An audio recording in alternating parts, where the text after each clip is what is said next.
il y a un an, Dentsu Consulting, au hasard, nous montrait que la dénonciation des violences policières suscitait 3 fois plus d'engagement, c'est-à-dire de retweets et de commentaires sur les réseaux sociaux, que celle des manifestants. On revoit les chiffres. Qu'en est-il aujourd'hui ?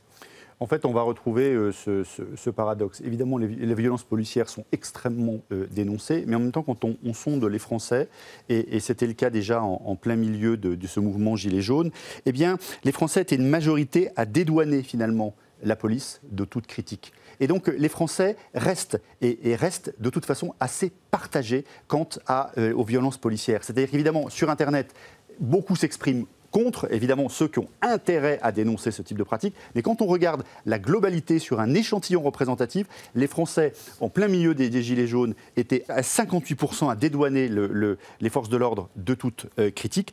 Et là encore, sur un sondage qu'on a fait récemment, en plein mois de janvier, il n'était que 45% des Français à juger que les forces de l'ordre faisaient un usage excessif de la force.